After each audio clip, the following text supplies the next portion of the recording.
Hello అందరికీ, ఎలా ఉన్నారు? ఏంటబ్బా అంత గిన్నెలు అవి చూపిస్తుంది అనుకుంటున్నారా? అవునండి, యాక్చువల్గా ఇది సండే వ్లాగ్ అనమాట.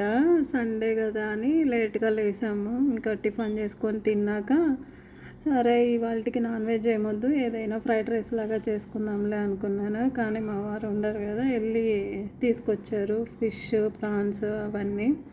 అది తీసుకురావడం కూడా క్లీన్ చేయించుకొని తీసుకురాలేదన్నమాట. సో వాటిలన్నిటినీ క్లీన్ చేసి లంచ్ అయ్యేటప్పటికి 2:30 అయిపోయిందనమాట. సండే అని అస్సలు లేదండి. యాక్చువల్గా ఆ రోజు పనమ్మాయికి కూడా హెల్త్ బాగాలేదని చెప్పానని ఆ అమ్మాయి కూడా రాలేదు. సో ఇంకా ఆ రోజు నా అవస్థ చూడాలి. అవన్నీ క్లీన్ చేసుకొని కూర చేసి, ఇది ఒకటే కాకుండా మళ్ళీ ప్రాన్స్ కూడా తెచ్చారు. ప్రాన్స్ ఏంటంటే మా బావగారు మా ఆయన క్లీన్ చేశారు. సో ఇది మాత్రం నేను క్లీన్ చేశాను అనమాట. చూడండి అవంతా ఎంత ఇదిగా ఉంటాయో. ఇవన్నీ చేస్తుంటే మధ్యలో పిల్లలంతా బయట ఆడుతూ ఉన్నారు.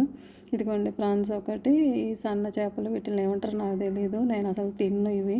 అవి చేసిన రోజు నాకంతా తల తిరుగుతూ ఉన్నట్టు అలా ఉంటుంది అనమాట. అస్సలు పడదు నాకు ఆ స్మెల్ అది. కానీ తప్పదు, చేయాలి కాబట్టి చేయాల్సిందే. ఇంక ఇందులో ఏం వేసానంటే సాల్ట్, అలానే నిమ్మకాయ రసము, పసుపు వేసి కొంచెం అలానే పెట్టేసాను అంటే కనుక క్లీన్ చేసి ఆ స్మెల్ జిగట అంతా పోతుంది అనమాట. ఇంక అందుకని అది అలా వేసి కొంచెం కాసేపు అంతే ఉంచుదామని ఉంచాను. ఇంక ఇక్కడ క్లీన్ చేశాను కాబట్టి ఆ స్మెల్ అంతా పోవడానికి అన్నట్టు సోప్ వేసి మొత్తం క్లీన్ చేస్తున్నాను అనమాట. ఇంకా లేదంటే తిప్పుతూ ఉంటుంది నాకు కడుపులో అలా అనమాట. సో ఇంకా అదంతా క్లీన్ చేసేసి మసాలా వేసుకునేసి కూరకు కూడా వేసేసాను. అదంతా చూపించలేదు, ఇప్పటికే లాంగ్ అయిపోతుందని చెప్పానని. ఇదిగోండి మసాలా బాగా ఉడకబెట్టుకొని ఇంకా లాస్ట్లో వేయాలన్నమాట ఇవి చేపలు. ఎందుకంటే తొందరగా ఉడికిపోతాయి, బాగా మెత్తగా అయిపోతాయి చిన్నవి కాబట్టి. సో అదంతా మసాలా బాగా ఉడికాక అందులో చేపలు వేసేసి ఒక 5 మినిట్స్ తర్వాత దాంట్లోనే చింతపండు రసం కూడా వేసాను అనమాట. అది ఇందులో వచ్చిందో రాలేదో తెలీదు. నాకేంటంటే వీడియో తీయడానికి ఎవరు లేరనమాట. నేనే తీసుకోవాలి, ఒక చేత్తో తీసుకుంటూ ఇంకో చేత్తో వేసుకుంటూ అలా చేసుకోవాలన్నమాట. సో ఇక్కడ ప్రాన్స్ కూడా ఫ్రై చేసేస్తున్నాను. ప్రాన్స్ ఫ్రై చేశాను, చేపల పులుసు పెట్టాను అనమాట. అదంతా నేనేం తీయలేదు, ఏమేమి వేస్తాము ఏంటి అని చెప్పానని పులుసుకి దీనికి ఫ్రైకి. సో ఇదిగోండి ఇలా వేసేసుకొని ఇంకా అలా కలుపుకునేసేసి కాసేపు అంతే పెట్టేస్తే దాంట్లో ఎక్కువ వాటర్ వస్తుంది అనమాట. చాలా కొంచెం టైమే పడుతుంది వీటికి వేగడానికి. మరి అందరు ఎలా చేస్తారో నాకు తెలీదు. మా ఇంట్లో ఎవరికి అలవాట్లేదు అసలు ముందు. యాక్చువల్గా మా ఆయనకు ఒక్కరికి అలవాటు ఉంది. సో అందరికీ అలవాటు చేశారు ఇప్పుడు పిల్లలకి. ఇంకా అది మా ఊర్లో అయితే మాకు అసలు అవి చెయ్యరు, నాకు తెలిసి దొరకవేమో తెలియదు. ఎప్పుడు తీసుకురాలేదు మా అమ్మ వాళ్ళ ఇంట్లో కానీ ఎక్కడ. ఇలాంటివి తెచ్చేవాళ్ళు, ఇలా పులుసు పెట్టేవాళ్ళు అనమాట. సన్న చేపలు అని చెప్పని వీటిని ఏమంటారో తెలియదు నాకు. అదనమాట. ఇంకా అది అవుతూ ఉంటుంది కదా అని అంత లోపల గిన్నెలు కడిగేద్దాము అని చెప్పానని మొదలు పెడుతున్నాను. యాక్చువల్గా మంగ పనమ్మాయి నైట్ మెసేజ్ చేసింది రాను అని చెప్పానని. అందుకని మార్నింగ్ లేవగానే ఫస్ట్ చిమ్మేసుకున్నాను ఇల్లంతా. తర్వాత వంట చేసేసి కడిగేద్దాంలేనని ఇంకా అవి కూరలు అవుతూ ఉంటాయి కదా అని చెప్పానని ఇంకా గిన్నెలు స్టార్ట్ చేశాను. గిన్నెలు కడిగి ఆ స్టవ్ దగ్గర అదంతా క్లీన్ చేసేటప్పటికి ఆల్మోస్ట్ 1 అవర్ పైన పట్టింది ఓన్లీ క్లీనింగ్కి. సో అదన్నమాట. అంతే కదండి, సండే కదా అని రెస్ట్ తీసుకుందాము అనుకుంటే ఇలా పనమ్మాయి రాక ఎక్స్ట్రా పనులన్నీ పడ్డాయి అంటే ఇంకా మనకి రెస్ట్ ఎక్కడ ఉంటుంది.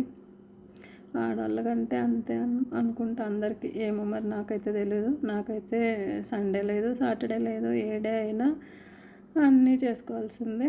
నాకేం ఓన్లీ గిన్నెలకి చిమ్మడానికి మాత్రమే పనమ్మాయి అనమాట. ఇంక మిగతా పనులన్నీ నేను చేసుకోవాల్సిందే.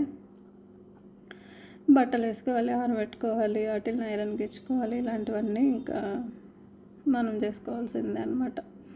ఒక 2 రోజులు చేయకపోతే మొత్తం నిండిపోతుంది ఇల్లంతా.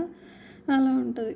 అది నీకు ఆఫీస్ వర్క్ ఉన్నా, ఏం పని ఉన్నా, ఏమున్నా మన పని మనం చేసుకోక తప్పదు అంతే. ఇదిగోండి మొత్తం కడుగుతూ ఉన్నాను. ఇంకా ఆ రోజు పనమ్మాయి రాలేదని చెప్పని బాగా ఇబ్బంది అయిపోయిందనమాట. అది కాక ఈ ఫిష్ అంటే ఎక్కువ గిన్నెలు అయిపోతాయి అవి క్లీన్ చేయడానికి ఇంకా వాటికి చాలా ప్రాసెస్ అనమాట క్లీనింగ్ ఫిష్కి. సో దానికోసం ఇంకా మా ఆయన ఆల్మోస్ట్ ఎన్ని గిన్నెలు వాడారంటే అన్ని వాడారు. సో ఇంకా గిన్నెలు కూడా ఎక్కువైపోయాయి. కొన్ని కడుక్కుంటా బయట వాష్ ఏరియా దగ్గర పెట్టుకుంటా అలా చేశాను అనమాట. ఇంకా ఇదిగోండి మళ్ళీ బొట్టు కూడా నిండిపోతుంది అదనమాట. ఇంకా అంతా కడిగేసేసి చూపిస్తున్నాను చూడండి ఎన్ని గిన్నెలు ఉన్నాయి. ఇవే కాదు ఇంకా ఆల్రెడీ ఇంకొక సగం పైన బయట ఆరబెట్టేశాను అనమాట. అదిగోండి ఇంకా అవన్నీ పక్కన పెట్టేసి క్లీన్ చేద్దామని చూపిస్తున్నాను. జస్ట్ ఎలా ఉంది ఏంటి అని చెప్పానని. అదిగోండి ఇంకా దాన్ని తీసి బుట్ట తీసేసి బయట పెట్టేశాను అనమాట. ఇంకా తీసి స్టార్ట్ చేశాను స్టవ్ అదంతా. నాన్ వెజ్ చేసిన రోజు నాకు ఇంకా అందులో సర్ఫ్ డెటాల్ అన్నీ వేసి క్లీన్ చేసుకుంటాను. ఆ స్మెల్ పడకు. అయినా కూడా మండే కూడా అంతా అలానే ఉన్నింది. కొంచెం అనీజీగా స్మెల్ పడక అలా ఉంటుంది అనమాట. మెయిన్లీ ఫిష్ చేస్తే అంతే ఉంటుంది. యాక్చువల్గా పెళ్ళికి ముందు అసలు ఎలా ఉండేదాన్ని అంటే ఇంట్లో నాన్ వెజ్ చేస్తే నా గిన్నె గ్లాసు పక్కన పెట్టుకునేసేదాన్ని అనమాట. అలా ఉండేదాన్ని. కానీ పెళ్ళయ్యాక తప్పదు కాబట్టి మూసుకొని చేయాల్సిందే కాబట్టి స్టార్టింగ్లో ఒక 1 ఇయర్ అసలు అలా చేసేదాన్ని కాదు, తెచ్చేవారు కాదు అసలు ఇంటికి. ఆ తర్వాత చిన్నగా స్టార్ట్ చేశారనమాట. నేను చేసుకుంటానులే తీసుకొస్తాను అది అన్నట్టు. ఇంకా అలానే స్టవ్ మొత్తం కడిగేసి చూపిస్తున్నాను అక్కడ మొత్తం క్లీన్గా చేసేసాను అని. ఇంకా మా వాడు వచ్చాడు ఆకలిస్తుందని చూశాడు. ఇంకా నాకు వేసివు నేను తినేస్తానని ఒట్టిగా తినేసాడు అనమాట. ఇంకా తర్వాత ఆయిల్ పెట్టుకుంటున్నాను. సండే కాబట్టి సండే కంపల్సరీగా పెట్టుకుంటాను. సండే బాగా ఆఫ్టర్నూన్ ఆయిల్ పెట్టుకునేసి మండే మార్నింగ్ తలస్నానం చేస్తాను. ఇంకా ఆ రోజు అంతే వదిలేస్తాను అనమాట. ఆయిల్ పెట్టేసుకొని ఫుల్ పెట్టేసుకుంటాను సండే మాత్రం. ఇదిగోండి పెట్టేసుకొని కట్టేసి ఇంకా పైకి పెట్టేసుకొని స్నానానికి పోదామని వెళ్ళి స్నానం చేసుకునేసి ఇంకా ఆ రోజు లంచ్ ఏంటంటే మా అక్క వాళ్ళ ఇంట్లో అనమాట. కర్రీస్ అవి 2 నేను చేశాను. ఇంకా మిగతా అంతా మా అక్క చేసింది. నేను అక్కడ తీసుకెళ్ళిపోయాను ఇంకా చేసినవి. ఇదిగోండి చేపల పులుసు, ప్రాన్స్ ఫ్రై అవి చూపిస్తున్నారు. మా అక్క పలావ్ ఏదో చేసింది ఆ రోజు. ఇంకా మటన్ చేసింది. మటన్ పలావు, శనగింజల రసము అవన్నీ చేసిందనమాట. ఆ రోజు మా అక్క వాళ్ళ ఆడపడుచు వాళ్ళ అమ్మాయి వాళ్ళు వచ్చారు. ఇంకా అందరం కలిసి లంచ్ చేసేసామన్నమాట. యాక్చువల్గా మంత్లీ ఒకసారన్నా ఇలాగ అందరం ఒకే చోట తింటాము. మా అక్క వాళ్ళ ఇంట్లో అన్నా మా ఇంట్లో నాన్ వెజ్ అయితే మ్యాక్సిమం మా అక్క వాళ్ళ ఇంట్లోనే తింటాము. ఎందుకంటే నాకు అంత రావు కాబట్టి నాన్ వెజ్. సో అక్కడే తింటాము. మంత్లీ వన్స్ అయినా అలా ప్లాన్ చేసుకుంటాం. ఇంకా మా తమ్ముడు వాళ్ళని కూడా రమ్మని చెప్పని అందరం ఒక చోట తినేస్తామన్నమాట లంచ్. అంతే అండి. ఇంకా అది అయ్యాక కాసేపు రెస్ట్ తీసుకొని ఒక 1/2 అవర్ ఏమో రెస్ట్ తీసుకున్నా. ఇంకా మళ్ళీ ఈవినింగ్ మార్కెట్ అనమాట సండే. మళ్ళీ మార్కెట్కి వెళ్ళి కూరగాయలు తెచ్చుకోవాలి. అవన్నీ తెచ్చుకున్నవి మళ్ళీ ఇంటికి వచ్చాక ఒలుచుకొని సర్దుకోవాలి. ఆ రోజు కూరగాయలు అసలు రేట్లు ఈ మధ్య ఆ రోజునే కాదు ఆల్మోస్ట్ ఒక 3-4 మంత్స్ నుంచి బాగా కాస్ట్ పెరిగిపోయాయి అనుకుంటా. కూరగాయలు ఇక్కడే కాదు ఆంధ్రాలో కూడా అంతే ఉన్నాయి. కానీ మన దగ్గర తీసుకునేటప్పుడు మాత్రం 10 రూపీస్ 20 రూపీస్ అంటారు. మా నాన్న వాళ్ళు వంకాయలు వేసారనమాట. వాళ్ళు అమ్మేటప్పుడేమో 20 రూపీస్ పోతే అబ్బా ఎక్కువ రేట్ అనుకుంటారు. ఇక్కడ కొనాలంటే ఏమో 60, 70, 80 కూడా చెప్తున్నారు. అదేంటి మనం అమ్మాలంటే మనకేమో తక్కువ రేటు కొనుక్కుంటారు, మనం కొనాలంటే మనకేమో ఎక్కువ రేటుకి ఇస్తారు అని చెప్పి అనుకున్నాం అనమాట.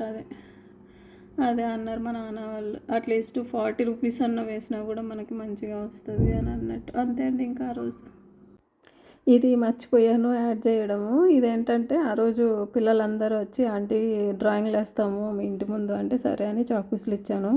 వేసుకున్నారనమాట. అక్కడ చూపిస్తున్నారు నాకు ఎవరెవరు ఏమేమి వేసింది అని చెప్పని. సో అదే వీడియో తీయమంటే వీడియో తీశాను అనమాట. ఇంకా అంతే అండి వాళ్ళకి. Thank you so much for watching. Thank you అండి.